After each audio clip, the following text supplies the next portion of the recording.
1340 KVGC on the phone with us. Our good friend Douglas Viviani. Everything old is new again. Every Saturday night at 6. Again, Sundays at 6. He and David Cohen explore pop culture. And it's old, but it's new. Everything old is new again. Absolutely. Kind of sums it up there. Sorry, I was a little bit under the weather last week, and just in time, I got well just in time. I don't know if you saw, I'm sure you did, the big blizzard in New York. I got just out of bed just in time to dig myself out of 24 inches of snow. So No. Douglas. Whoa. You're a little bit younger than me, so let me explain this to you. Is someone in your house named Leo? Does someone live in your house named Leo? He sure is, that little 3-year-old. That's why you had him. That's his legacy, correct. Yes, when he he's is of the proper age, I will be staying in bed, and I'll hear him kick in on the digging the snow out every time we have a blizzard. When he's by the time he's 4, get him his own shovel. By the time he's 5, show him how to start the snowblower. Exactly. Hey, I hear the worst thing. I don't know if you have it there, but we have a place up in Homewood, which is on the western shore of Lake Tahoe, and it's kind of between Tahoe City, which is the top of the lake, and South Shore, which is the bottom of the lake. Well, the worst part about this in the winter is if you go up there, it's peaceful, and you've plowed the driveway and everything. Then all of a sudden you hear this. Oh no, the snowplow's coming! And the snowplow comes and puts a, That's the berm. worst. You get to the end of the driveway, and you're just about out, and all of a sudden this character goes by and dumps all the snow back, onto your driveway, right? Puts about a 2-foot berm back on there. I tried driving through it one time. Didn't work. No, you get stuck immediately. So we were are you late feeling... for work the other day. I tried to do that myself, and the snow under the car, and you got to dig that out. It's an absolute disaster. So where you live, is it common for snow? I mean, is this was this a freak thing, or do you get it every year? We do get snow. We probably get, I would say, 3 to 5 snowstorms a winter. The snow does stick around for quite a while. It does go on and off and melt and then freeze again, so it gets icy as well. So it's a little hazardous around here, and we do get it. It's great for skiing. We enjoy that. I know there's I don't know. I'm looking on the webcam, and I see you with a fan there. I see you wearing shorts, but then I see there's a webcam to a ski resort close by, apparently to you. So is what's it called, that place? Kirkwood. Kirkwood. So there's something going on that I don't understand. What's happening? Well, I've long story short, I started wearing shorts probably about almost 30 years ago. And it was, I'll tell you the story because a lot of people don't know this, but I'll share this real bit of personal information from you. Okay. My first wife left me with nothing. I mean, it was a very interesting way that she convinced me to put everything in a storage shed. And here in California, I don't know if it's the same in New York, but whose ever name is first on the contract, on the storage shed, is the controller of it. My name was taken off. I was left with nothing but what I had on, which were shorts. And I said, you know what? I'm going to wear shorts from now on. So I wear shorts 365 days. Now, there are certain funerals that I will wear long pants to, certain weddings, like my own wedding. Teresa and I, we've been married 20-some-odd years now, did wear pants there. Every single day, you turn on the webcam, you'll see me in a pair of shorts, and that's why.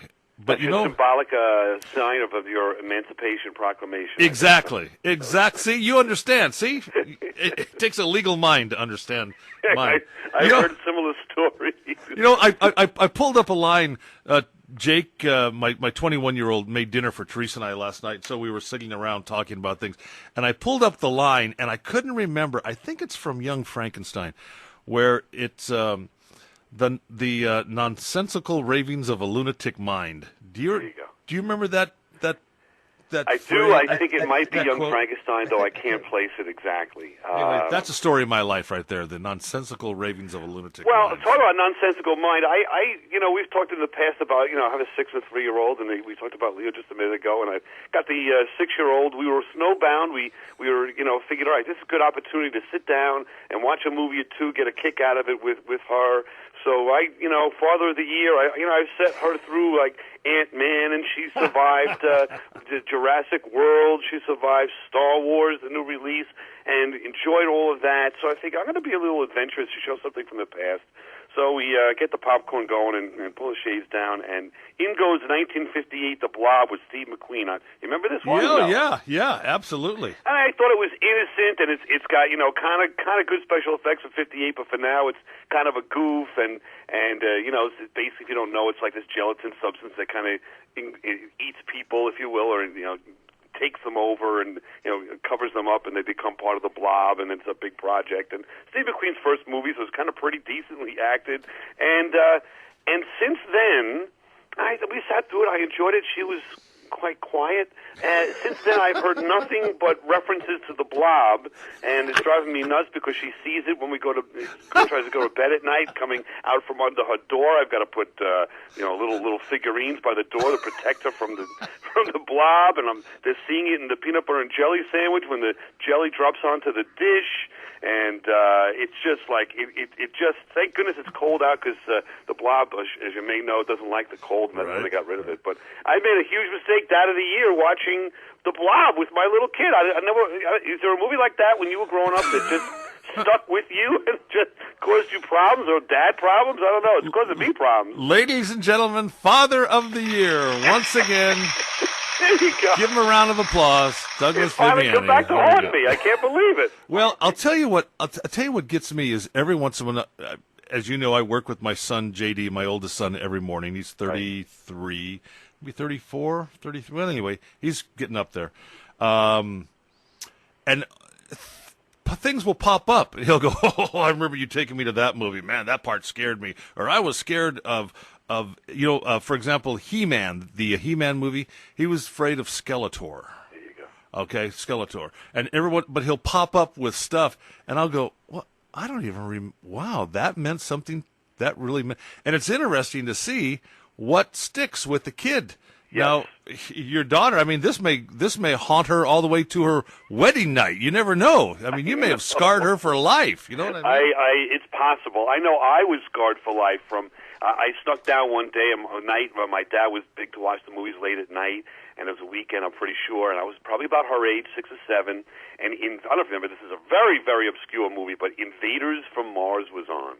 About a little youngster wakes up, and he looks out the window. He sees a flying saucer disappear underground in a sand pit behind his home. He goes to investigate. Long story short, his dad and parents become slaves, if you will, to the invaders from Mars. They've got little puncture wounds in the back of the neck, and they go through this whole adventure. And at the end, it turns out it was a dream. He wakes up to see the flying saucer landing exactly as the movie began. So is it the end? Is it another dream? Is it the beginning of this adventure, and is these troubles all over again? And that remained with me till this day. I don't know. It's just I know it's reference that you may not get, but something like that, or them, the giant ants. That one got to me as a kid. So yeah, you don't know what's going to stick. And unfortunately, the Blob is here to stay in the house. So before you go to bed at night, you take a look outside, and if there's no saucers landing, you know you're safe for another day. Exactly. There we go. Exactly. Hey, speaking of saucers and flying saucers and the paranormal and all that kind of good, X-Files. I watched a little bit of it the other day. What'd you think? They're getting old. What did you think? I'm glad it's only a six Thank you. episode run. Thank you. Yeah. I don't know. The thing is, I love the theory of the X-Files. I could never get totally into it for some reason, and I'm pretty sure, for me, David Duchovny and Gillian Anderson are just not likable characters. That's just me.